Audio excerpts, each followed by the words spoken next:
Hola, buenos días. Bienvenidos a la videoconferencia del día de hoy. Muchas gracias a todos por acompañarnos. Me da mucho gusto recibir al licenciado Adrián Talamantes González, supervisor estatal de Afore Pensionista en Baja California Sur. El licenciado es asesor provisional con más de 10 años de experiencia en el ramo de Afore y pensiones IMSS e ISSSTE. 6 años laborando en Afore Pensionista y 2 años como supervisor estatal en Baja California Sur. El día de hoy nos va a platicar sobre el tema cotizas ante el IMSS, Afore Pensionista también es para ti. Muchas gracias, licenciado, por acompañarnos el día de hoy. Adelante, le dejo la palabra. Hola, buenos días a todos. Antes que nada, pues agradecer la posibilidad de estar con ustedes, el esfuerzo que ha hecho Canaco por acercar la información.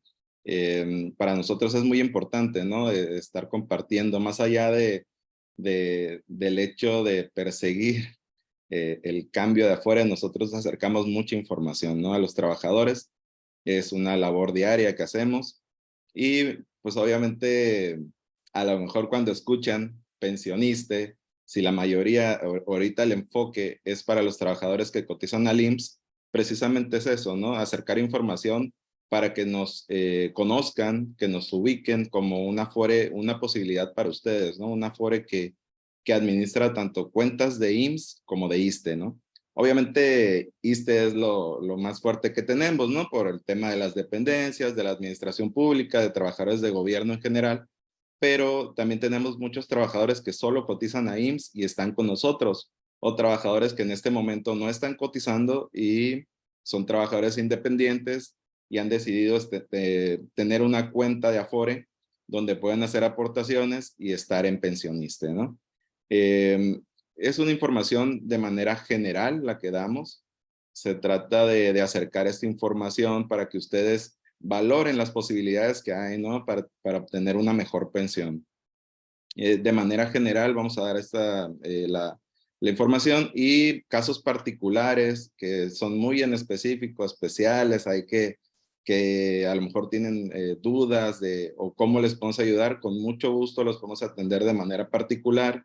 Podemos tener un enlace con Canaco donde ustedes podamos tener sus datos y podamos platicar ya de manera personalizada y ver el panorama de cada trabajador, los escenarios que tiene, ¿no? De acuerdo a sus posibilidades de pensión.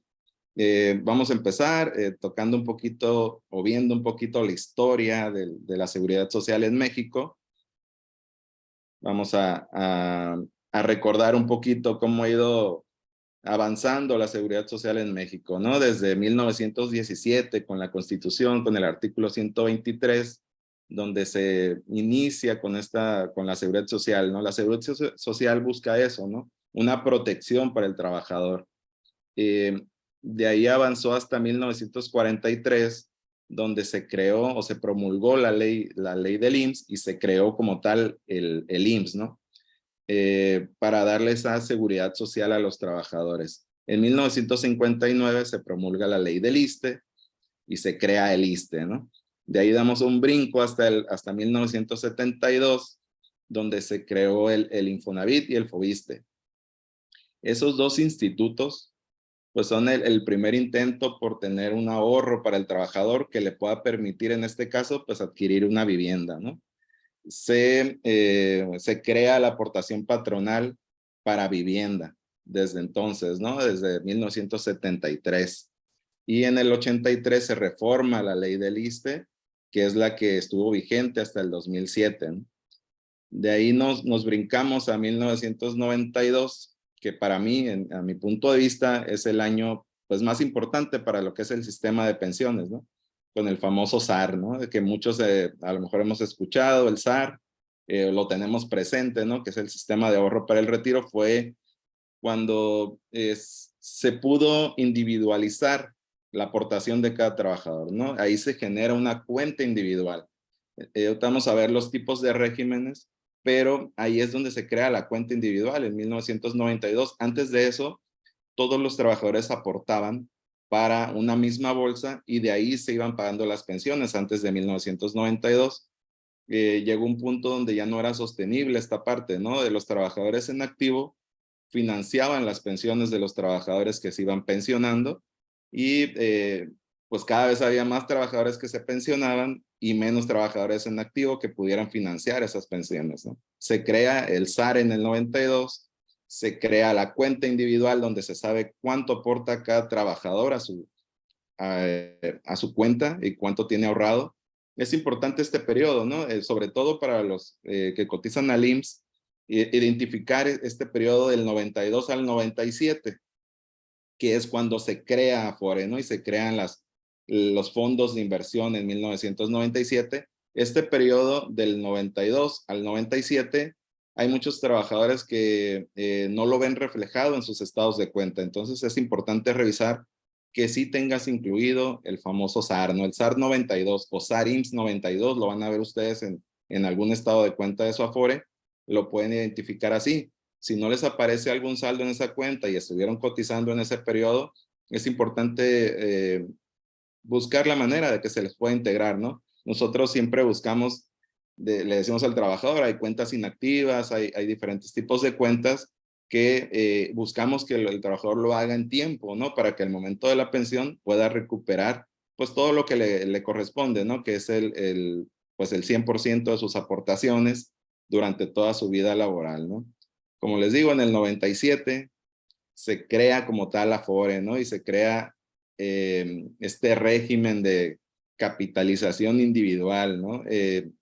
Ahí es donde vamos a marcar la diferencia para IMSS, ¿no? En el 1 de julio del 97, los que ya estaban cotizando pueden elegir al momento de la pensión optar por la ley 73, ley de 1973 del IMSS, o la ley del IMSS del 97. Obviamente todos los que se están pensionando actualmente que tienen esa posibilidad de elegir, pues se van por la ley de 1973, que es mucho más favorable para el trabajador, tiene mejores condiciones, tiene escenarios de pensión más favorables, pues principalmente ahí es donde se marca la diferencia. No sé, a lo mejor ustedes tienen visualizado, tienen muy bien identificado el momento en el que empezaron a cotizar al IMSS. Hay algunos trabajadores que saben exactamente la fecha en que fue su primer trabajo, donde los dieron de alta en el IMSS. Puede ser el día exacto, el mes exacto, ¿no? Hay trabajadores que no lo tienen tan identificado y habría que revisar su cuenta, habría que hacer una investigación ahí con su cuenta, donde pudieran identificar en el momento en que los dieron de alta, ¿no? Hay quienes guardaron incluso su famosa hojita rosa, donde viene la fecha en que los dieron de alta, ¿no? Y eso es donde marca la diferencia. Puedes ver también en tu número de seguro, normalmente los trabajadores que los han dado de alta aquí en Baja California Sur empiezan con 22. Los siguientes 2 dígitos es el año en el que te dieron de alta. Si un trabajador, los siguientes 2 van a ser el año de nacimiento. Si un trabajador dice su número de seguro 2297, quiere decir que lo dieron de alta en el 97. Ahí habría que ver en qué fecha exacta, ¿no? En qué día, en qué mes. Si fue antes del 1 de julio, va a tener la posibilidad de pensionarse por medio de la ley del 73 del IMSS. Si fue después del 1 de julio, ahí sería pensionarse por la nueva ley del IMSS, ¿no? No hay esa opción de elegir. Si empezamos a cotizar al IMSS después del 1 de julio del 97, habría que, solo tendríamos la opción de pensionarnos por el régimen de capitalización individual, ¿no? Eso es importante porque hay que revisar, nos pasa muy seguido casos que dicen, sí, yo estoy cotizando desde antes del 97, ¿no? Y a la hora que revisan exactamente cuándo te dieron de alta, puede ser que haya sido después, que en ese periodo que estuviste dado de alta o que tú pensabas que estabas cotizando, no te hayan hecho las aportaciones, no hayas tenido las aportaciones en ese periodo y te hayan considerado una fecha posterior al 1 de julio del 97, ¿no? Es importante revisar toda esa información porque marca mucha diferencia para el tema de una pensión si cotizaste antes del 1 de julio del 97 o después del 1 de julio del 97, ¿no? De ahí, en el 2002, se hace una reforma de la ley del SAR y pues ya todos los trabajadores deben tener una sola cuenta individual, ¿no? Hay muchos trabajadores que por alguna razón se han ido creando más de una cuenta. Tienen más de una cuenta y hay que unificar esas cuentas, ¿no? El deber ser de un trabajador de una cuenta de Afore es que solo exista eso, ¿no? Una sola cuenta de Afore, aunque tengamos aportaciones tanto de IMSS, de ISSSTE, porque sí hay casos, ¿no? Que incluso se pueden pensionar por los dos institutos, y todo tiene que venir en un solo estado de cuenta. Toda la información debe estar en un solo estado de cuenta. Debe estar tu ahorro para el retiro IMSS, tu ahorro para el retiro ISSSTE, Infonavit, FOBISSSTE, ahorro voluntario, diferentes tipos de subcuentas que deben estar en una sola cuenta individual, ¿no? En el 2007, pues se hizo una reforma en la ley del ISSSTE, que vino a marcar también el parteaguas como como en el 97 para el IMSS, en el 2007 para el ISSSTE, ¿no? Donde los trabajadores también que estaban cotizando antes al ISSSTE, antes del 2007, pudieron elegir si quedarse con la ley anterior del ISSSTE o irse a la cuenta individual, ¿no? de ISSSTE. Pues eso sería básicamente un repaso a la historia de la seguridad social en México. Y nos entraríamos un poquito más en los temas de IMSS, ¿no? Que son las coberturas por el tipo de seguro del trabajador cotizante al régimen obligatorio del IMSS. Por el hecho de estar cotizando, de hacer nuestras aportaciones, tanto las nuestras como trabajador como las de los patrones, tenemos derecho, ¿no? A tener una protección, una seguridad social.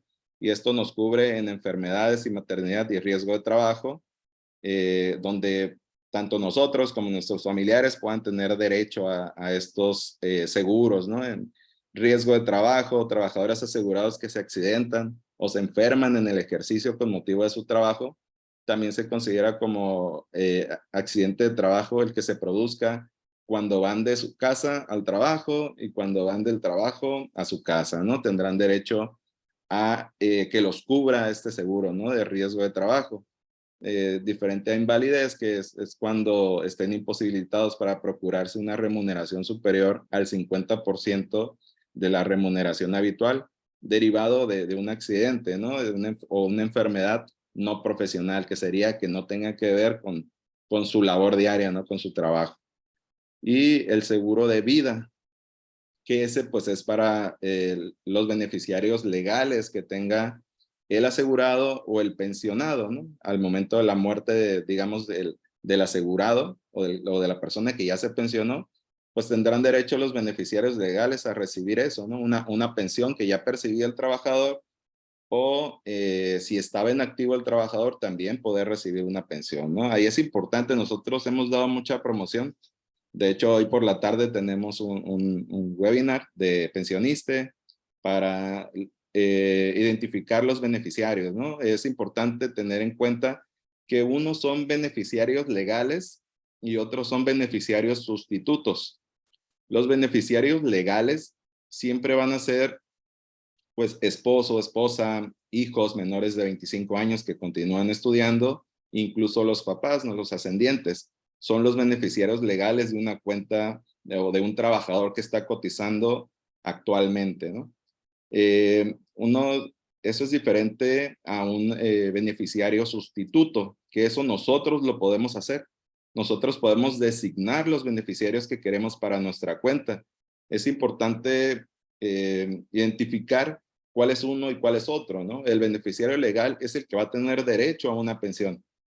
Cuando el trabajador fallece, se genera en el IMSS una resolución de pensión. Si se cumple con los requisitos, el beneficiario de la cuenta podrá tener ese documento de resolución de pensión, y con ese documento podrá recuperar el dinero que había en la cuenta de Afore del trabajador, ¿no? Eso le da derecho a recuperar ese recurso. Pero ¿qué pasa cuando no hay beneficiario legal? Cuando no hay esposo, no hay esposa, no hay hijos menores de 25 años, ya no hay papás que puedan en un momento dado fungir como beneficiarios legales.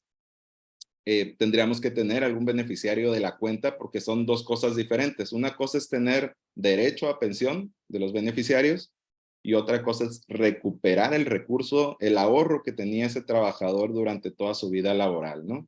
En ese momento entraría un beneficiario sustituto que tú tienes que designar en la Afore. Para designarlo es muy fácil, solamente con la CURP de la persona que quieras designar, y ese trabajador designa al beneficiario y el beneficiario puede retirar el recurso que hay en la cuenta. Ese es un beneficio que te dan, ¿no? De poder elegir quién podría retirar ese dinero en dado caso que no existieran beneficiarios legales. Porque ¿qué pasa si no tenemos a ese beneficiario sustituto? Pues al momento de que quieran recuperar, por ejemplo, no tengo beneficiarios legales, no puse beneficiarios sustitutos y mi hermano quiere hacer los trámites para recuperar ese recurso, ¿no? El recurso que quedó en mi cuenta. Sí lo puede hacer, pero le va a llevar mucho más trabajo, va a ser más complicado, hay que tramitar, ahí ya es meterte en temas pues de un juicio, de hacerlo mediante un juez y tramitar un laudo. Y ese laudo, además de que nos implica tiempo, esfuerzo, también, pues eso, ¿no? Nos lleva un periodo más largo para poder recuperar. Incluso tenemos casos de ya más de un año que no han podido recuperar el recurso cuando no hay un beneficiario sustituto y se tiene que hacer mediante un tema de un laudo, ¿no? Entonces, lo ideal es tener, ¿no? Bien definidos a tus beneficiarios sustitutos y obviamente tus beneficiarios legales pues van a poder tener derecho al momento que se genera la pensión y le dan la resolución de pensión, van a tener derecho a recuperar el ahorro, ¿no? El ahorro del trabajador. Vamos a la siguiente lámina. Bueno, son más coberturas que tenemos a las que se tienen derecho por estar cotizando, ¿no? Cotizando al régimen obligatorio del IMSS, que es el retiro, son las aportaciones, en este caso, retiro de cesantía en edad avanzada y vejez, que pues ahorita vamos a ver el tema de las pensiones para la ley 73, que es a partir de los 60 años se considera cesantía en edad avanzada y a partir de los 65 años ya se considera como vejez.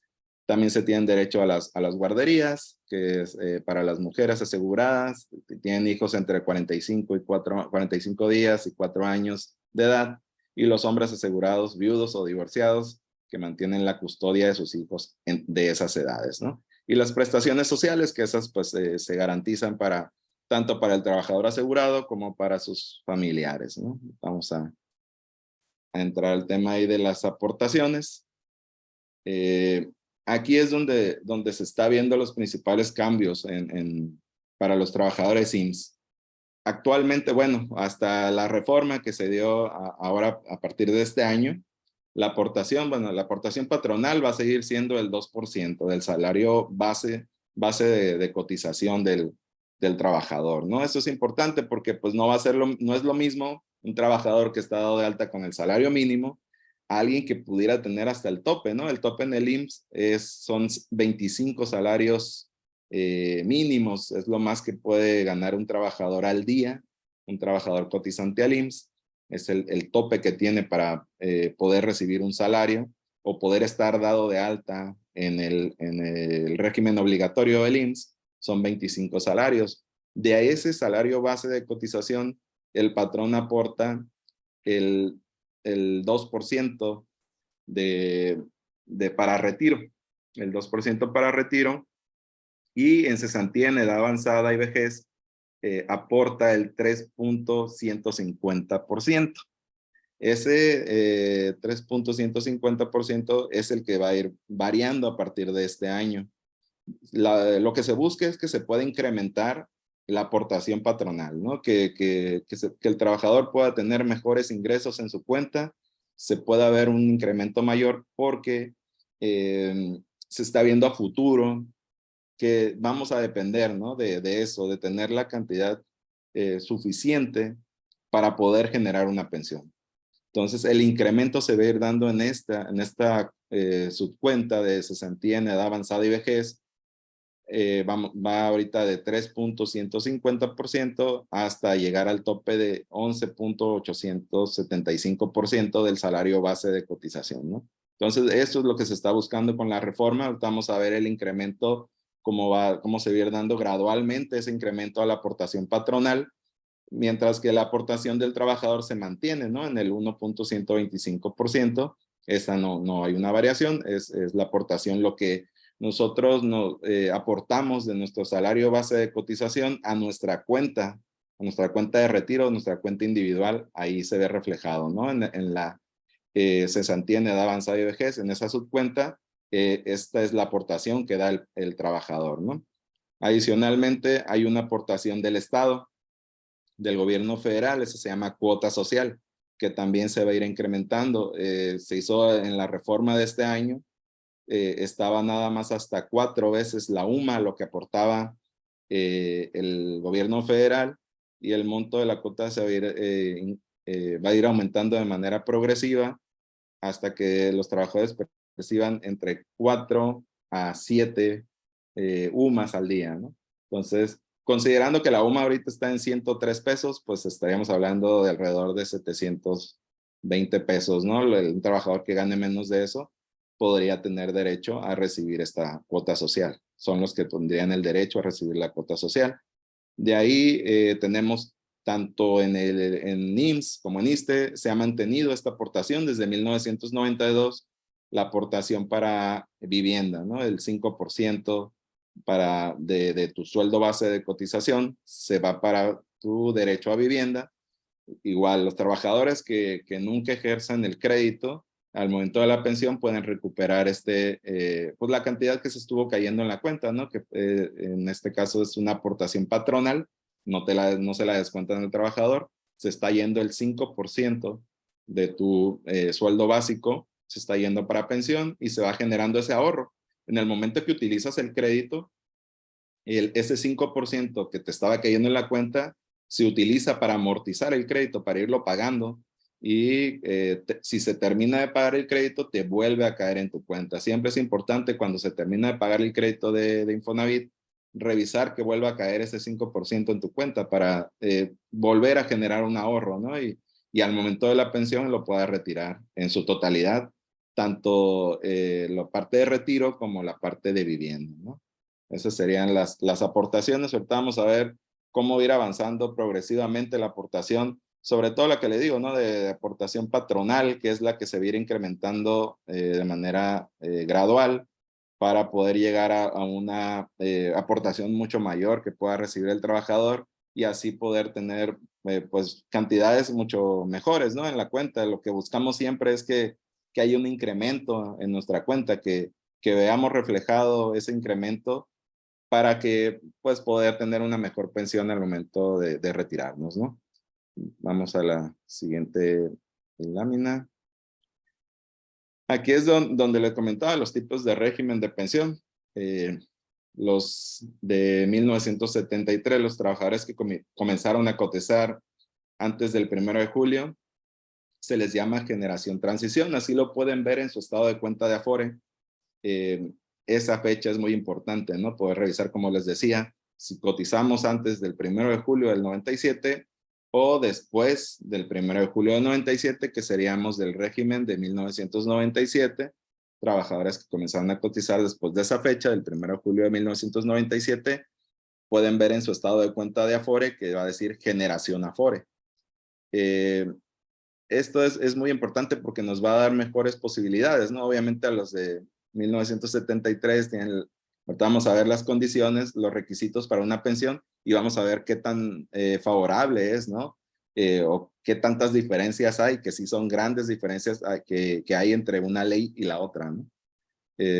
Aquí está con respecto a los trabajadores en transición, son los que comenzaron a cotizar antes del 1 de julio del 97, al momento del retiro podrán elegir el régimen que más les convenga, el régimen de reparto o régimen de capitalización individual, ¿no? Vamos ahorita ya a meternos a la ley 73 con los requisitos para una pensión, ¿no? Como les decía, a partir de los 60 años ya se considera, ya pues el trabajador de cotizante al IMSS tiene derecho a una pensión. Entre los 60 y los 64 años va a ser una pensión por cesantía en edad avanzada, nada más, es cesantía en edad avanzada a partir de los 60 hasta los 64 años. Obviamente para tener ese derecho, yo creo que la mayoría ha escuchado, ¿no? Que se les piden las 500 semanas de cotización registradas ante el IMSS para tener el derecho a una pensión por ley 73 a partir de los 60 años.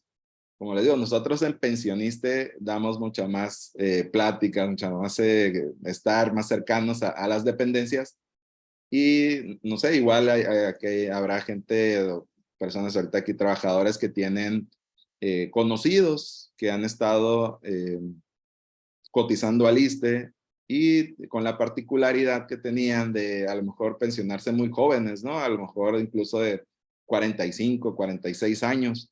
Yo siempre les comento en IMSS, siempre ha estado a los 60 años, ¿no? Y ellos lo ven ahora que se hizo una reforma y que las edades de retiro también para ISSSTE ya son más altas, cercanas a los 60 años, 58 para mujeres, 60 para hombres.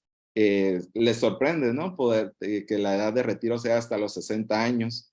Y siempre les comento, en el IMSS ya está acostumbrados o históricamente ha sido esa la edad de retiro, ¿no? 60 años.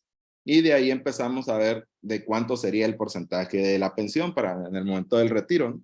Si es a los 60 años, el porcentaje sería 75% del promedio de los últimos 5 años de cotización. Eso es importante tenerlo en cuenta porque también llega a pasar trabajadores que en su momento estuvieron cotizando muy bien y los últimos años de su vida laboral, por alguna razón, estuvieran en una cotización más baja y les afecta porque al final el IMSS va a sacar el promedio de los últimos 5 años de cotización, de las últimas 250 semanas cotizadas.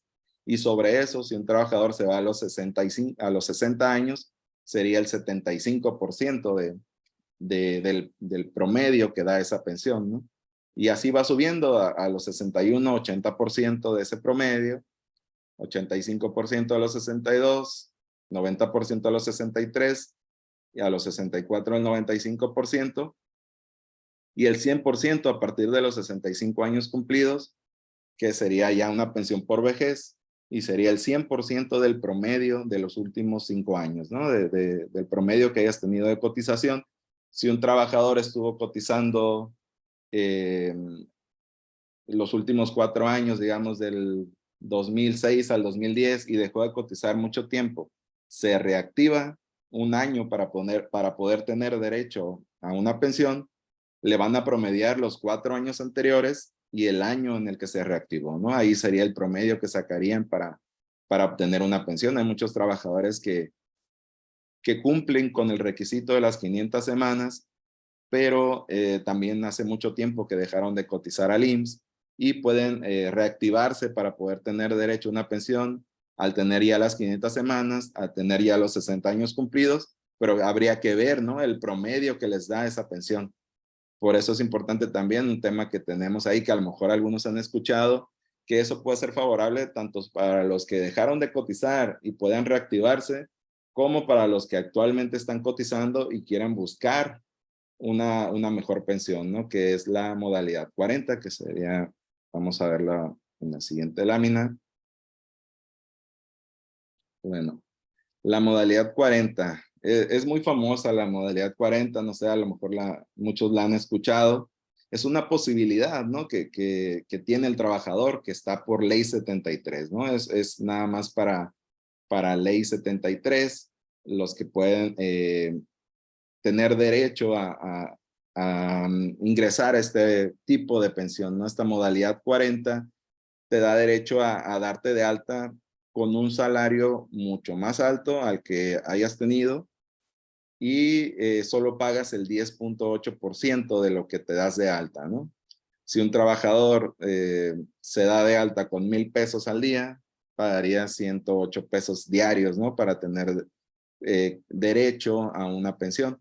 Hay trabajadores que lo utilizan para completar incluso las semanas cotizadas y hay trabajadores que no, que lo utilizan para incrementar el monto de la pensión, ¿no? Que es una herramienta muy buena y que solamente tienen derecho los trabajadores que están por ley 73, que como les comento son los que cotizaron antes del 1 de julio del 97, por eso tan importante esa fecha, ¿no? Porque aquí puede marcar, además de que pues les piden menos semanas cotizadas, 500 semanas cotizadas, que serían alrededor de 10 años, ¿no? De cotización, y tienen derecho a esta posibilidad, ¿no? Hay trabajadores que pues dejaron de cotizar hace más de 5 años, se reintegran al régimen obligatorio, cotizan por lo menos 52 años, 52 semanas, un año, cotizando un año, y después ingresan a modalidad 40, ¿no? Después de haber cotizado un año en el régimen obligatorio, ingresan a la modalidad 40 y aquí es donde tienen la posibilidad de completar ya sea las 500 semanas o lo más importante, ¿no? Poder subir el promedio de la pensión, ¿no? De lo que vamos a poder tener derecho a pensión. Ahí siempre les comento a los trabajadores, ¿no? Es una posibilidad, es una buena herramienta, ¿no? Que tiene el trabajador para poder incrementar el monto de la pensión, pero va a depender de eso, ¿no? De las posibilidades del trabajador, de las posibilidades económicas también, ¿no? De ver qué tanto puedo yo aportar para esa pensión, ¿no? El tope, como les decía, está en 25 salarios. Es alrededor de 7,000 pesos mensuales para poder estar eh, pagando la modalidad 40. Obviamente, entre más tiempo te mantengas en modalidad 40, pues más se va a incrementar porque va subiendo el promedio. Si traías un salario mínimo, pues vas a subirle a ese promedio, ¿no? Ya casos prácticos que nos han tocado, trabajadores que estaban cotizando los últimos años con 150 pesos al día, traían un promedio pues bajito sobre eso, ¿no? Sobre esa cantidad. Obviamente ayuda también las semanas cotizadas que tengas, pero si un trabajador que le invierte a esto y se va al tope, pues obviamente puede quedar con una mucho mejor pensión. Va a depender mucho también del total de semanas cotizadas. Estos trámites obviamente pues se hacen directo con el IMSS, ¿no? Se firma un convenio con el IMSS de que vas a estar pagando esa mensualidad, la mensualidad que tú elijas, y vas a estar aportando esa cantidad mensualmente, ¿no?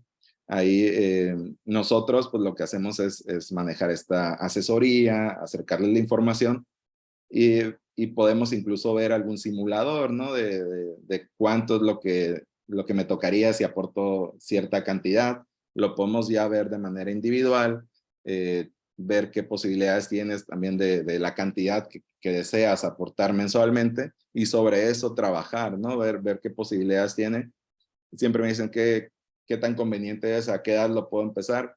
Pues de acuerdo a tus posibilidades, si puedes empezarlo, si tú te quieres ir a los 60 años y quieres mejorar el promedio de pensión, a lo mejor lo empiezas desde los 55, pero a lo mejor tú nada más puedes estar un año aportando, bueno, pues empiezas a los 59 si te quieres ir a los 60, si te quieres ir con un porcentaje mayor, porque se te hace muy poquito, el 75% del salario base, pues tal vez debes empezar ya después de los 60, ¿no? Eso sí, pues depende de cada trabajador específicamente las posibilidades que tiene, el escenario que tiene previsto para el futuro. Esta es una herramienta, como les digo, ¿no? Es una muy buena posibilidad para trabajadores que incluso, ¿no? Alguien que pues está cercano a las 500 semanas, se reactiva, vuelve a cotizar al régimen obligatorio, termina y puede incrementar un poco más su pensión si tiene esa posibilidad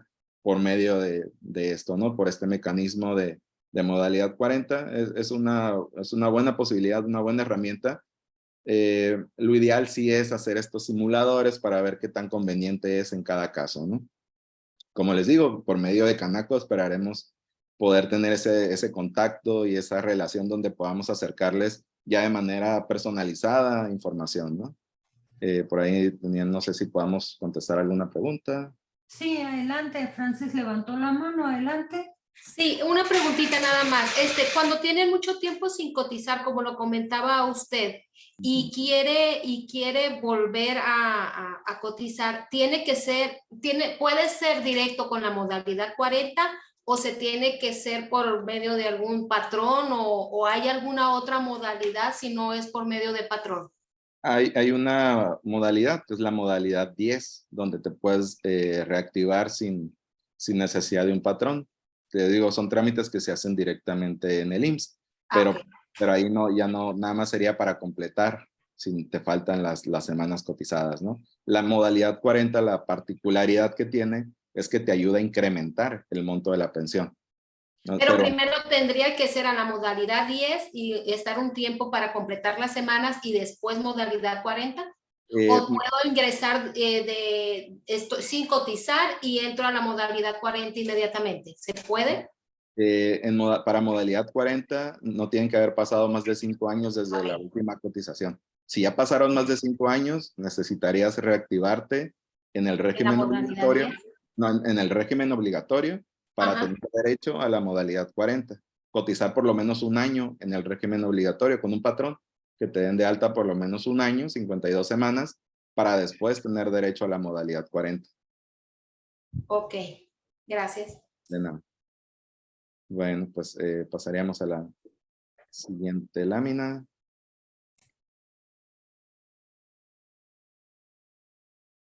Aquí ya entramos a un tema un poquito más complejo para pensión, ¿no? Que es con la reforma del Seguro Social. Bueno, esta ya es cuenta individual o el régimen de capitalización individual, ¿no? Que la ley del 97 del IMSS. Se había creado, cuando se creó la ley del 97, inicialmente se pedían 1,250 semanas a los trabajadores que empezamos, porque yo también coticé al IMSS después del 97, se pedían 1,250 semanas de cotización, que son aproximadamente 25 años, ¿no?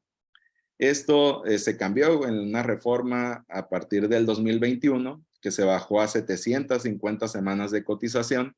Se van a ir incrementando. Este año ya está en 800 semanas de cotización. Todavía no hemos visto el impacto de este sistema de pensión, porque los trabajadores en su mayoría se siguen pensionando por ley del 73. La ley del 97, pues empezó en el 97. Hay trabajadores que pues todavía no están en la edad para pensión, ¿no? A lo mejor ya hay casos, ¿no? Ya hay casos que se han ido pensionando por la nueva ley del IMSS, de la ley del 97. En este año, si alguien ya tiene los 60 años cumplidos, empezó a cotizar después del 97 y tiene 800 semanas cotizadas, ya tendría los derechos para pensión con 60 años cumplidos, 800 semanas y ya la edad, ¿no? Los 60 años y las 800 semanas. Podría tener derecho a una pensión. Ahorita lo que vamos a ver es el cómo puedo tener una pensión en cuenta individual, ¿no? Es mucho más complejo, muchos más factores, sobre todo el factor del ahorro es lo que más influye para poder alcanzar una pensión por la ley del IMSS del 97, que es cuenta individual, como también es cuenta individual del ISSSTE, ¿no? Ahí habrá quienes cotizaron a los dos institutos, tanto al IMSS después del 97 y al ISSSTE después del 2007, y podrán tener, cuando se crea esta cuenta individual, donde se pueden hacer alguna portabilidad de derechos para poder alcanzar una pensión, pasar las semanas cotizadas de IMSS a ISSSTE o los años de servicio del ISSSTE al IMSS para que se conviertan en semanas cotizadas y alcanzar una pensión, ¿no? Ahorita vamos a meternos mucho más a detalle en lo que es el régimen de capitalización individual, o que lo conocemos también como cuenta individual, que es donde nos piden ahorita este año para el IMSS, pide 800 semanas cotizadas para poder tener derecho a una pensión, que sería, como les digo, a partir de los 60 años de edad, ¿no? Ahí, ahorita lo que vamos a ver es el cómo me puedo pensionar por este sistema de capitalización individual, ¿no? Si gusta, vamos a ver la siguiente lámina. Bueno, este es un concepto de cómo va a ir subiendo lo que les había comentado, la aportación patronal a partir de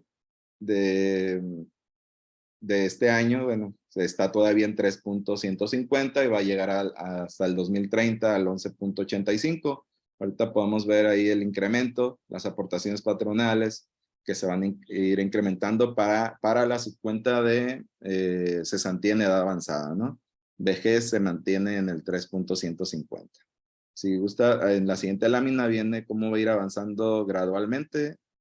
Aquí viene este año, a los que tienen aportaciones de, bueno, la UMA hasta el 4.01 en adelante, este año está en 4.24 la aportación patronal del salario base de cotización, y así va a ir subiendo cada año, va a ir aumentando gradualmente hasta llegar al 11.88, que es el tope que estaría aportando el patrón a la cuenta de cesantía en edad avanzada y vejez, ¿no? Bueno, para incrementar, ¿no? Sobre todo en el régimen de capitalización individual, que se depende totalmente del ahorro para poder alcanzar una pensión. Por eso tenemos que buscar mecanismos para poder llegar a esas cantidades que nos solicitan a las personas que están en cuenta individual. No sé, igual, ¿no? Aquí, qué tantos trabajadores estarán ley 73 o ley 97. Eso igual ya lo podríamos ver en su momento, ¿no? Ver cada escenario, porque sí hay mucha diferencia en lo que puedas tener si cotizaste antes del 1 de julio del 97 por ley 73 y en el escenario que vas a tener si cotizaste después del 1 de julio del 97 por cuenta individual, ¿no? Ahorita vamos a ver, meternos de directo a lo que es cuenta individual. En la siguiente laminita podremos ver ahí lo que es cuenta individual. Adrián, ¿podríamos atender una pregunta que quedó en el chat respecto a la modalidad 10? Sí. Sí, nos pregunta, ¿la modalidad 10 pertenece al régimen obligatorio? La modalidad 10 ayuda solamente para pensión. El régimen obligatorio incluye también servicios médicos, otro tipo de aportaciones. La modalidad 10 solo aporta para pensión. Es para específicamente trabajadores que no tuvieron la posibilidad de completar las 500 semanas y puedan llegar a esas 500 semanas. No te da esa posibilidad de incrementar el monto de la pensión. Solamente es una aportación complementaria para llegar a las 500 semanas cotizadas. O sea, la modalidad 10 es una persona que no está con un patrón. Se reactiva. Se reactiva con esta modalidad y él de su cuenta, su bolsa, ingreso lo está pagando para completar las semanas que le pudieran faltar para pensionarse. Así es. Ok. Dice, si tengo más de 5 años sin cotizar, ¿puedo darme de alta en modalidad 10 para reactivarme y después irme a modalidad 40? Sí. Sí, es lo que comentábamos, que como parte de los requisitos para estar en modalidad 40 es haber estado activo por lo menos un año antes con un patrón. Entonces te obliga a reactivarte por medio de un patrón en el régimen obligatorio y poder completar ese año para poder entrar después a modalidad 40. Entonces sí es parte de los requisitos haber cotizado por lo menos un año. Sí, Ofelia, creo que si usted paga la modalidad 10, pero para pasarse a la modalidad 40, allí usted ya tendría que estar con un patrón. Sí, para la modalidad 40 sí te obliga a estar por lo menos un año cotizando con un patrón. O sea, si alguien ha venido cotizando normalmente, pudiera entrar directo a modalidad 40. Pero si alguien dejó de cotizar más de 5 años, ahí te obliga, para entrar a modalidad 40, te obliga a estar cotizando por lo menos un año completo, 52 semanas, con el régimen obligatorio de un patrón para poder tener derecho después a modalidad 40. Ah, ok. Sí, sí es obligatorio cotizar por lo menos un año. Ya, ok, dice Ophelia que le quedó claro. Francis, dice, ¿hay alguna página para saber en qué ley estoy o cómo puedo saber en qué ley me toca? Con su número de seguridad social se puede. También hay una aplicación que es muy buena para revisar información de IMSS. Se llama así tal cual, IMSS Digital. Okay. Así la pueden descargar en su celular, IMSS Digital, y ahí van a poder ver todas las información que hay del IMSS desde que empezaron, desde el primer patrón que los dio de alta. Viene exactamente la fecha en que se les dio de alta. Si hay diferencias en lo que tú consideras que estuviste cotizando y en lo que te dice el IMSS, pues habría que hacer aclaraciones, ¿no? A lo mejor, como les digo, hay trabajadores incluso que guardaron desde la primera vez que los dieron de alta su hojita rosa y van y pueden reclamar, ¿no? El tiempo de cotización, porque sí ha habido casos en que dicen, yo estuve cotizando en el 96, pero no sé, no tuve las aportaciones por alguna cosa, ¿no? Algún empleador que no se las realizó o no se vieron reflejadas o había algún problema con algún dato, ¿no? Y eso hay que corregirlo y hay que pues, hacer una reclamación, abrir un expediente y que se pueda darle solución al trabajador, porque sí marca mucha diferencia, como vemos ahorita, ¿no? De tener derecho a estas opciones de modalidad 40, por ejemplo, una ley 73, si cotizaste después del 97 ya no te da ese derecho. Entonces, es muy importante tener claro desde qué momento nos tiene dado, sobre todo desde nos tiene registrado el IMSS, ¿no? Más allá de lo que consideremos nosotros que estuvimos cotizando, confirmar con el IMSS desde qué momento nos dieron de alta y esa va a ser la fecha importante, ¿no? La fecha de la alta ante el IMSS, ¿no? Entonces hay que revisar ese historial. Con esa aplicación pueden revisar todo su historial y pueden ver más información ahí del IMSS, ¿no? IMSS Digital es una buena herramienta. Sí, la verdad que sí hay muchas posibilidades. Yo lo he revisado, mis números, las semanas cotizadas en internet, me piden mi número de seguridad social, no recuerdo qué más me pide, pero rápido me saca el desplegado y el historial, cuáles han sido mis patrones y cuántas semanas tengo. Creo que ahí lo pueden revisar para las personas Sí, que... en internet te sale, ¿no? Y incluso en la página del IMSS, como les decía, hay simuladores para esto de modalidad 40, ¿no? Ah, mira, ya lo logré. Entré a IMSS Digital. Ajá. Nada más te pide tu CURP y un correo, ¿no? De hecho, como lo tengo para sacar citas, no había visto las demás opciones y ya abajo me dice semanas cotizadas. Sí, sí, sí. El reporte. Ahí puedes bajar todo el reporte desde todo el historial de cotización, ¿no? Perfecto. Ahí me salen aquí todos los patrones anteriores. Muy bien, muchas gracias. Si gusta, continuamos. Sí, en la siguiente lámina vamos a ver ya más información de cuenta individual, ¿no? De los periodos de cotización. Esta, para los que cotizamos o estuvimos cotizando al IMSS después del 1 de julio del 97, que somos del régimen de capitalización individual, estas palabras nos van a sonar mucho a futuro, ¿no? De que es pensión garantizada. La pensión garantizada es cuando no alcancemos a tener a nosotros con nuestro ahorro, generarnos nuestra propia pensión. Es ahí donde cambia ley 73 de ley 97. Por ahí se nos fue la pantalla, pero bueno, ahorita la retomamos. Sí, ahorita la retomamos.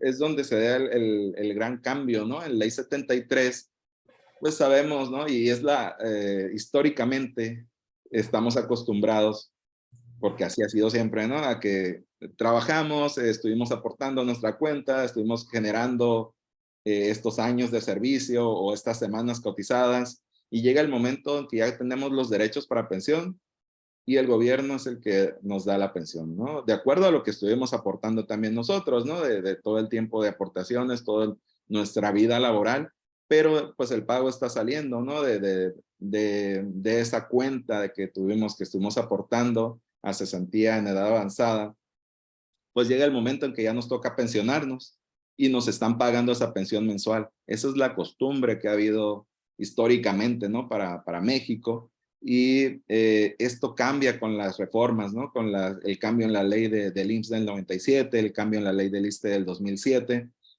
Viene esto, ¿no? Que es la pensión garantizada, que es cuando de tu cuenta de ahorro que estuviste generando, no tienes la cantidad suficiente para una pensión. Lo único que te queda cuando ya cumples con los requisitos es una pensión garantizada. Actualmente, la pensión garantizada está alrededor de 6,000 pesos mensuales, ¿no?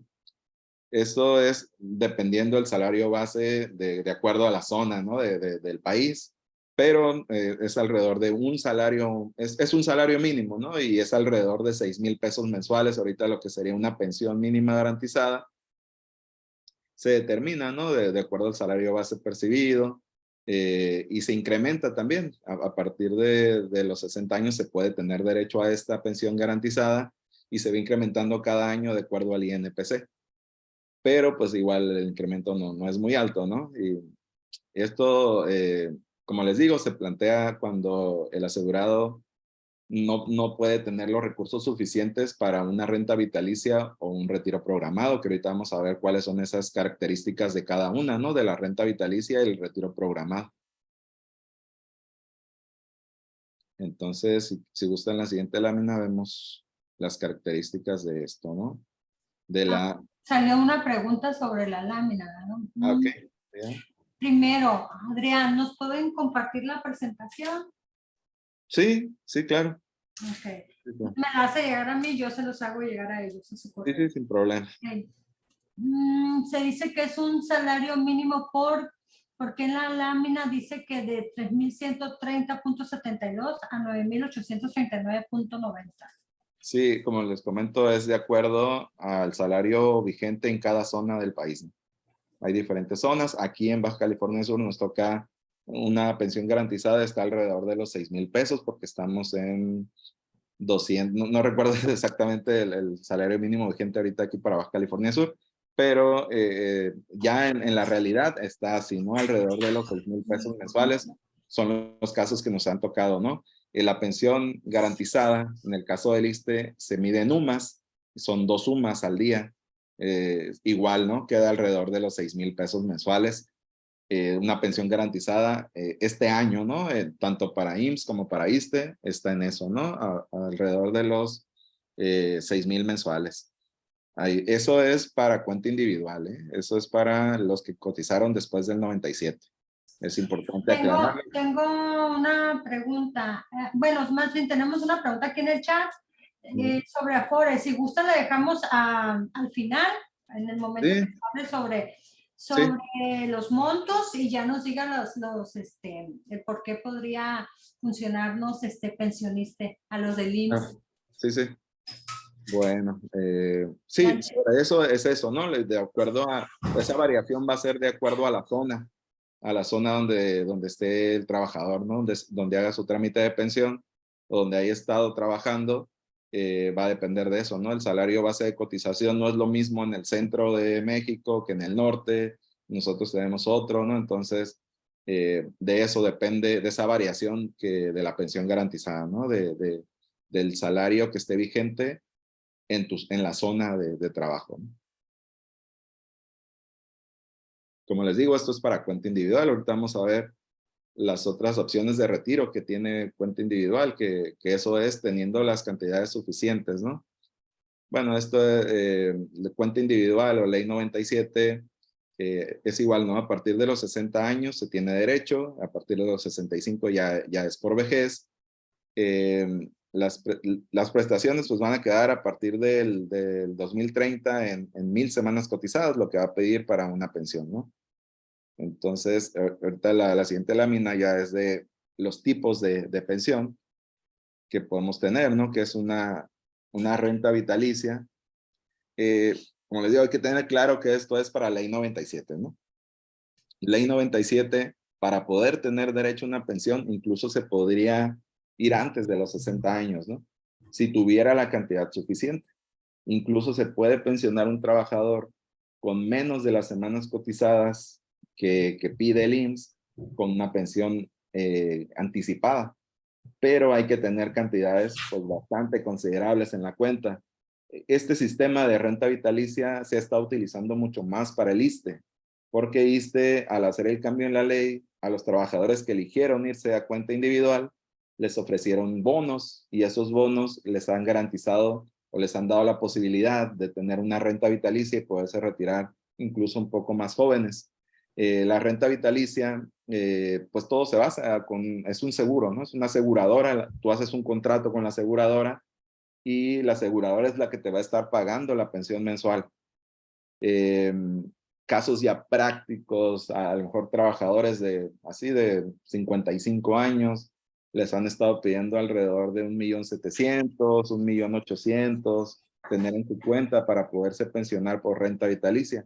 Por eso les comento que en este sistema de cuenta individual de ley 97, pues todo se basa en el ahorro que tengas, ¿no? Necesitas tener esas cantidades para poder tener derecho a esto, ¿no? A una renta vitalicia, donde ya todos los trámites, ya el trámite es directo con la aseguradora. El IMSS sí te da, ¿no? Te da pues digamos, la resolución de pensión, pero ese recurso necesitas tenerlo en tu cuenta para que se pase a la aseguradora. Estamos hablando de esas cantidades, ¿no? 1,700,000, 1,800,000, dependiendo de la edad del trabajador. Ahí es donde entra el factor de la edad, ¿no? No es lo mismo, bueno, creo que la mayoría hemos tenido a lo mejor experiencias con seguros, Y pues no va a ser lo mismo un seguro de vida que lo elijas a los 40 años que a los 60, ¿no? O a los 70, o sea, hasta qué edad te da derecho a elegir un seguro de vida, ¿no? Te van a pedir menos porque la esperanza de vida se va reduciendo.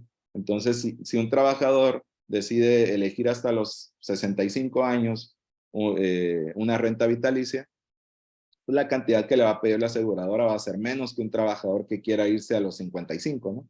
En este sistema, una renta vitalicia no te obliga a la edad, ¿no? No te obliga a tener los 60 años, pero sí te obliga a tener el recurso suficiente, que es lo que es mucho más complejo, ¿no? Muchas veces poder tener esas cantidades, pues ha sido complejo para algunos trabajadores, ¿no? Que ya se han ido por este sistema y que a lo mejor quedan con apenitas alcanzan a llegar a la cantidad, ¿no? 1,500,000. Y esta es cuando dejan lo mínimo, así se llama, una pensión de renta vitalicia dejando el mínimo, se les está dando, este año está alrededor de 8,000 pesos mensuales, lo que recibe un trabajador que se va por renta vitalicia y que dejó esa cantidad en la renta vitalicia. La renta vitalicia puedes dejar un beneficiario de la renta vitalicia, se llama seguro de sobrevivencia. Ese seguro de sobrevivencia te pide una cantidad adicional. Si por ti te pedían 1,700,000 y el seguro de sobrevivencia te piden 300 más, pues tienes que tener 2 millones en tu cuenta.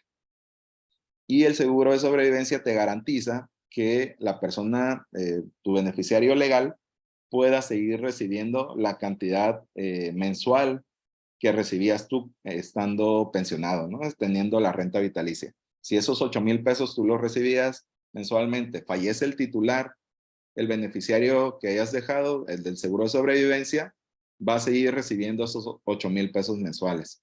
Lo que no se puede recuperar ya sería el ahorro o el dinero que dejaste en la renta vitalicia. Ese es digamos, el volado para la aseguradora, ¿no? Va a haber trabajadores a lo mejor que duren menos y paguen, y la aseguradora estuvo pagándoles poco tiempo. Y hay trabajadores que duran mucho tiempo y a lo mejor sí les estuvieron pagando muchos años, ¿no? La renta vitalicia o incluso el seguro de sobrevivencia. Si no se deja el seguro de sobrevivencia, también es opcional. Tú puedes decidir no dejarlo. El titular al momento del fallecimiento ya no hay nadie que pueda reclamar ni la pensión mensual ni el dinero que dejó el trabajador en la cuenta, ¿no? Esas son las condiciones de una renta vitalicia. Por eso les comento de las grandes diferencias que hay entre una ley 73 y una ley 97, ¿no? Para poder tener derecho a una pensión o para poder poder llegar a tener la posibilidad de una renta vitalicia, para poderte ir tal vez con una mejor pensión de lo que es una mínima garantizada, ¿no? Que ya veíamos ahorita las cantidades que se manejan para una mínima garantizada. Esto es por parte de una renta vitalicia que solamente puedes tener, la dejas para ti y puedes tener beneficiarios legales que puedan tener derecho al pago a seguir recibiendo la pensión mensual que tenía el trabajador, ¿no? El titular de la cuenta.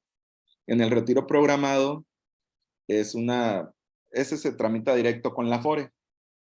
Eso también depende de la cantidad que tengas en tu cuenta. Se hace en base a la esperanza de vida. Te dicen, bueno, tu esperanza de vida son 20 años. Se fracciona en mensualidades el total de lo que tienes en tu cuenta y se te está pagando la Afore, te está pagando ese recurso mensualmente fraccionado. Pero aquí la gran cuestión de la diferencia entre una renta vitalicia y un retiro programado es que el retiro programado se puede terminar el recurso que hay en la cuenta y ya no hay de dónde más darte ese pago mensual. La renta vitalicia, pues su nombre lo dice, es vitalicia, es de por vida.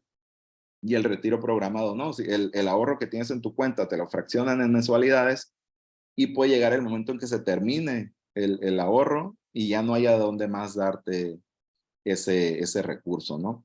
Ahorita que planteábamos lo de la pensión garantizada al inicio sale del ahorro del trabajador. Se termina ese ahorro que tenía el trabajador y después entra el gobierno federal a seguir pagando la pensión garantizada. Son las condiciones, ¿no? Que el trabajador en una pensión garantizada no recupera recursos de su cuenta porque de ahí está saliendo su pago mensual. En una renta vitalicia, en el mundo ideal, pues sería que te alcance para la renta vitalicia y te quede dinero disponible en un excedente, ¿no? Eso sería lo ideal, porque la cuestión sería poder tener una pensión y poder recuperar algo de tu cuenta. Como les digo, esas son las grandes diferencias, ¿no? Lo complejo que es una pensión a como está la ley del 97, a las diferencias que hay con una pensión por ley 73, ¿no? Que es mucho más favorable para el trabajador, ¿no? Pues esas serían las condiciones de modalidades de pensión para ley 97, ¿no? Si gusta, vemos la siguiente lámina. Lo que le comentaba de la pensión anticipada, ¿no? La renta vitalicia, para tener derecho a una pensión anticipada hay que tener el 30% más de una pensión garantizada. Estamos hablando que si te piden 2 millones de pesos, pues 30% más serían 600,000 pesos más, ¿no? Estamos hablando de una cantidad de 2,600,000 pesos para poderte ir antes, ¿no?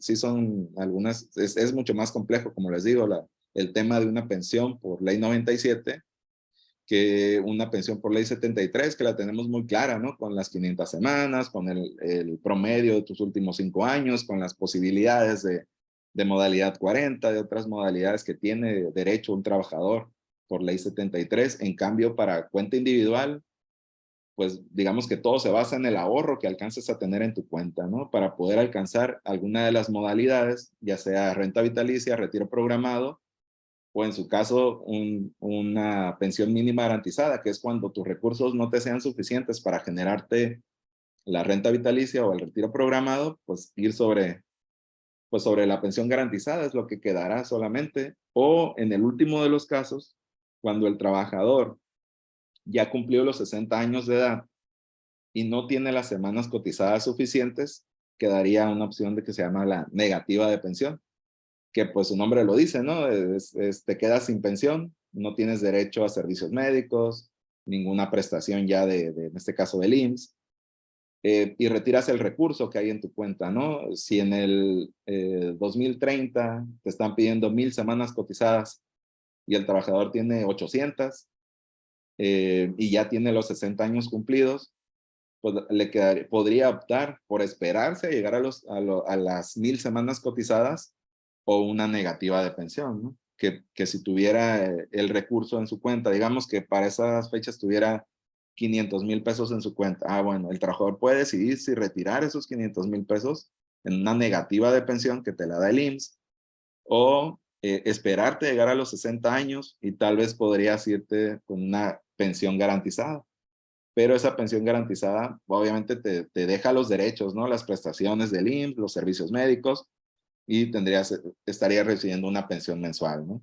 Pero no retirarías nada de tu cuenta. Son las condiciones que hay entre una pensión garantizada, una negativa de pensión, una renta vitalicia, un retiro programado. Son las opciones que tiene un trabajador de cuenta individual de ley 97, que como les digo, son mucho más complejas, ¿no? A una pensión por ley 73, de ahí que les he recalcado mucho, ¿no? La importancia de saber en qué momento te dieron de alta en el IMSS para ver qué tipo de régimen es el que tienes. Igual, como les comenté desde el principio, la idea sería poder ya verlo directamente con ustedes de manera particular, ver cada caso de manera específica, ¿no? Pues bueno, esas son las condiciones de ley 97. Vamos a retiros parciales, que es ayuda por desempleo. Pues yo creo que la mayoría hemos escuchado, ¿no? Que se puede hacer este tipo de retiros de ayuda por desempleo. Hay 2 modalidades de poderlo hacer. La modalidad A, que son 30 días del último salario base de cotización, con un límite de hasta 10 unidades de medidas de UMAS, hasta 10 unidades de UMA. Y la modalidad B, que es lo que resulte menor entre 90 días del último salario base de cotización y de las últimas 250 semanas o las que tuviere, y el 11.5% del recurso en la subcuenta de retiro. Normalmente es el 11.5%, ¿no? Lo que retira un trabajador, o los 30 días del último salario de cotización. Son las opciones que hay para poder retirar. Para hacer este retiro te piden un mínimo de 150 semanas cotizadas y que hayan pasado 46 días desde que te dio de baja el IMSS, ¿no? Desde que te dieron de baja en el IMSS pasan los 46 días y puedes hacer cualquiera de estos tipos de retiro, ¿no? Retiro por desempleo o ayuda por desempleo, ¿no? Que ese sí sale de la cuenta del trabajador, ¿no? Ese sí es importante mencionar que sale de tu cuenta. O sea, pasamos al otro, ¿no? Que es el ayuda por matrimonio. Ese sale de la cuota social, no sale de la aportación del trabajador. Es una ayuda que da el gobierno federal y es de 30 veces el salario mínimo vigente en la Ciudad de México. Solo se puede utilizar una vez en el año, y si no lo has utilizado y te casaste en el 2010, lo podrías utilizar, pero sería de acuerdo a 30 días del salario mínimo vigente que había en el 2010. Entonces, se puede utilizar todavía si alguien no lo utilizó. Le piden tener mínimo 150 semanas cotizadas al momento del matrimonio. Y también nosotros lo podemos hacer en pensionista. Se hace directo por el trabajador, comprobando obviamente con un acta de matrimonio, y se puede hacer el retiro de esa cantidad, ¿no? Esa sería la ayuda por matrimonio. Y nos vamos a ahorro voluntario. Nosotros hemos estado promoviendo mucho el ahorro voluntario porque precisamente para Ley 97, pues como les digo, lo que va a marcar la diferencia para poder tener derecho a una pensión va a ser eso, ¿no? El tener la cantidad suficiente en tu cuenta, y tenemos que buscar mecanismos para incrementar esa cuenta, ¿no? Como se ha estado haciendo con las reformas para tener una mayor aportación patronal, pues también es momento también de nosotros, ¿no? De aportarle a nuestra cuenta de retiro, a nuestra cuenta individual, y para eso, pues hay muchas opciones para hacerlo, ¿no? Hay desde hacerlo en una tienda comercial hasta hacerlo, lo más práctico que me parece a mí es hacerlo desde la aplicación. Y el mejor para mí es hacerlo domiciliado, ¿no? Que ya tengas destinado una cantidad, puede ser de inicio mínimo 50 pesos, que tú puedas estar haciendo una domiciliación mensual y de ahí puedas partir, ¿no? Para ir incrementando a lo mejor tus montos de ahorro voluntario. Se tienen muchas opciones para poder tener ese ahorro voluntario.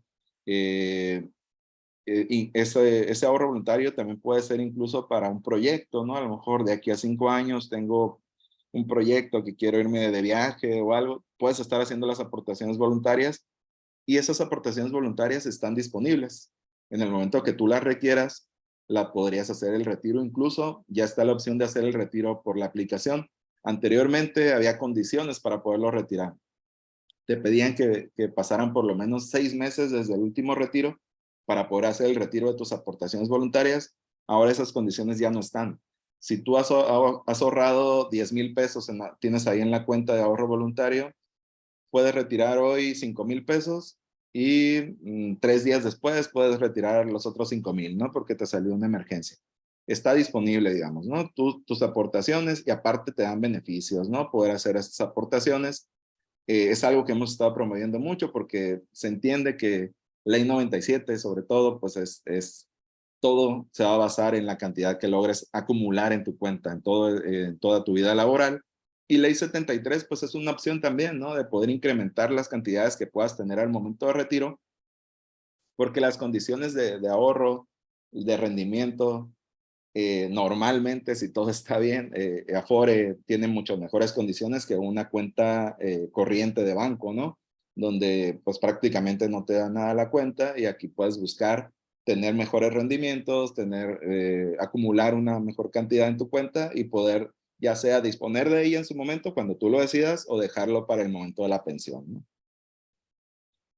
Aquí vamos a ver algunas, bueno, en cuestión de IMSS, cuando haces aportaciones voluntarias, el trabajador puede decidir si las deja ahí hasta el momento de la pensión o puede disponer de ellas. Y hay opción de aportaciones complementarias, que esas se le entregan al trabajador al momento de la pensión.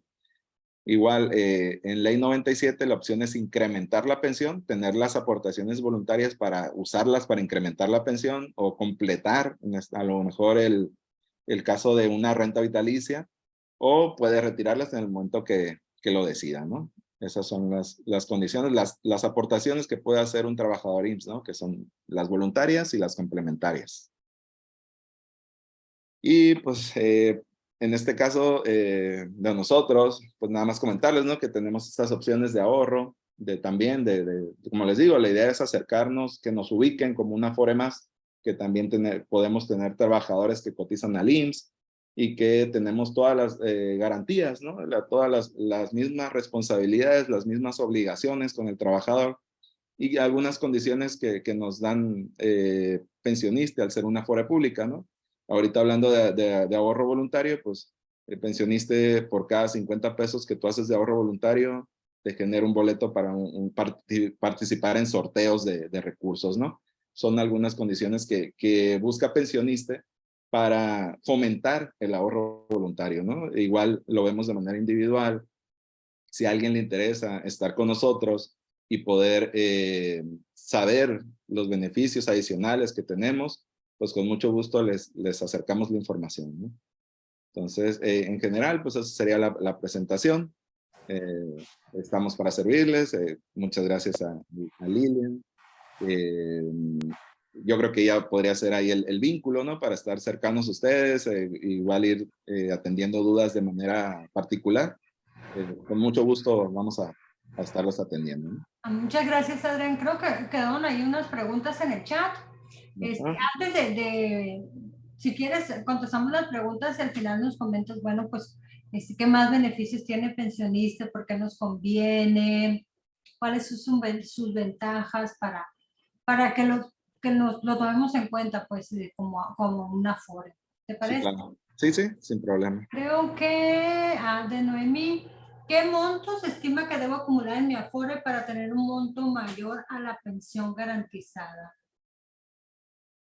Como les comentaba, de casos prácticos, que alrededor de los 60 años, una renta vitalicia está entre el 1,500,000, 1,700,000. Esas son las cantidades que están manejando para tener una renta vitalicia.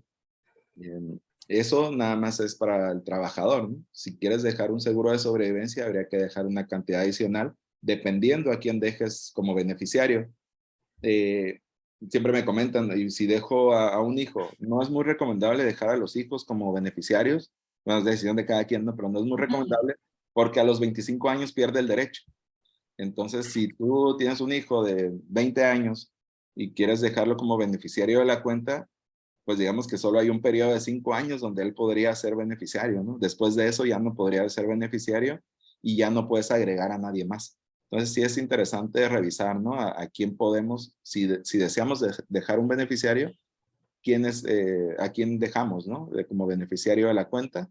Pero sí, las cantidades pues iban a ir en eso, ¿no? Alrededor del 1,500,000 de pesos para tener derecho. Este año la pensión mínima en una renta vitalicia está otorgando alrededor de los 8,000 mensuales. Entonces, por dejar ese 1,500,000, digamos, por poner así números cerrados, estarían dándole una pensión mensual de 8,000 pesos mensuales a un trabajador que se va alrededor de eso, ¿no? A los 60 años de edad, en renta vitalicia por cuenta individual, ley 97. Muchas gracias.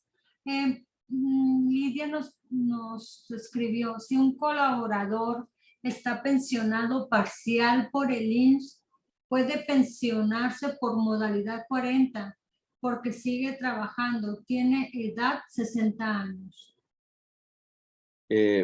Pues yo creo que sí me lo voy a llevar de tarea, llevarme casos así específicos, porque si no, no me ha tocado, ¿no?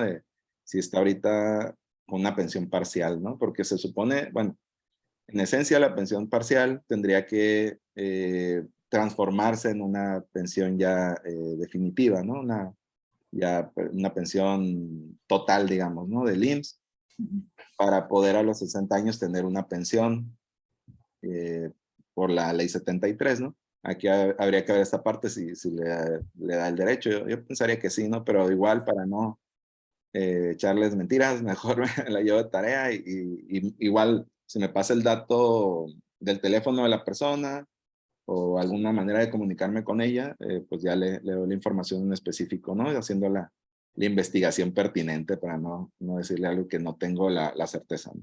Sí, claro que sí. Y aquí les acabo de compartir un link para que Ujú. me apoyen a contestarlo y si nos apoyan con la presentación, yo se lo hago llegar y le paso el dato Claro, de la persona. muy bien. Antes de concluir, Adrián, ¿qué más nos puede platicar de pensionista?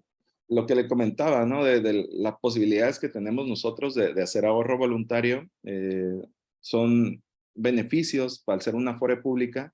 Por cada 50 pesos de aportación voluntaria que es el trabajador, genera, digamos, un boletito para una rifa. Esa rifa se hace en febrero de cada año. Se hace con lo que generó el trabajador durante todo el año. Le llega un correo con los folios para participar en la rifa. Se rifaron este año 25 millones de pesos en diferentes premios, desde 5,000 pesos, muchos premios de 5,000, 10,000, hasta un premio de 1 millón de pesos, ¿no? Eso es participar en ese sorteo, te da la posibilidad de que ese recurso te caiga en tu cuenta y pues de inicio estaría disponible, ¿no? La idea de esto es fomentar el ahorro, ¿no? Que eso te dé un impulso, digas, para tener esa posibilidad de participar en el sorteo y aparte, pues ese ahorro va a ir quedando en tu cuenta, ¿no? Cada 50 pesos que hagas de ahorro te va a ir generando esos folios. Ese es algo que solo pensionista hace. Tenemos el remanente de operación, que ese sale de la comisión que cobra la Afore, ¿no? Todas las Afores cobran una comisión. En tu estado de cuenta lo vas a poder ver, ¿no? Pensionista desde siempre ha sido la comisión más baja que hay en el mercado. Hace un par de años se hizo una modificación para que todas las Afores bajaran su comisión. Obviamente la mayoría reclamó, ¿no? Porque es de donde obtiene recursos la Afore, es de cobrarte una comisión.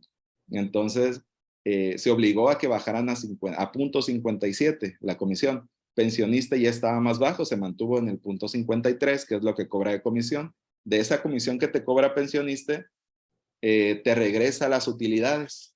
Cada año te caen en tu cuenta, en mayo de cada año, caen en tu cuenta las utilidades y te caen en ahorro voluntario y están disponibles para que tú las puedas retirar, ¿no?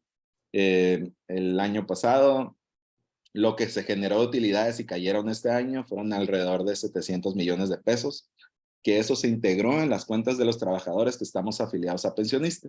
Se reparte esas utilidades, ¿no? Ese es otro de los beneficios principales de pensionista y obviamente lo que les comentaba de la comisión, ¿no? Siendo la comisión más baja, también marca diferencia, ¿no? Todas las afores va a haber variación en lo que te ofrecen de rendimiento, ¿no? Yo creo que la mayoría llega y ofrece y dice, tengo el mejor rendimiento. Sí, puede ser que tengas el mejor rendimiento ese mes, pero es variable, ¿no? Hay que considerar que eso es variable y lo que se busca es la constancia. Yo siempre les he comentado a los trabajadores que lo que se busca en una afore es que sea constante, ¿no? Que te mantenga un rendimiento constante, que no haya esas variaciones en donde un mes está muy bien, el otro mes está muy bajo. Y lo principal es eso, ¿no? Mantener una constancia en el rendimiento y lo que no va a ser variable va a ser la comisión. La comisión va a ser fija y te va a estar llegando siempre, ¿no? Sobre el saldo de tu cuenta, te va a estar cobrando una comisión en la Afore, fuera de donde estés, y esa sí va a ser fija y sí marca diferencia. Tener una comisión más baja te puede marcar diferencias en tu saldo y lo puedes ver en tu estado de cuenta, ¿no?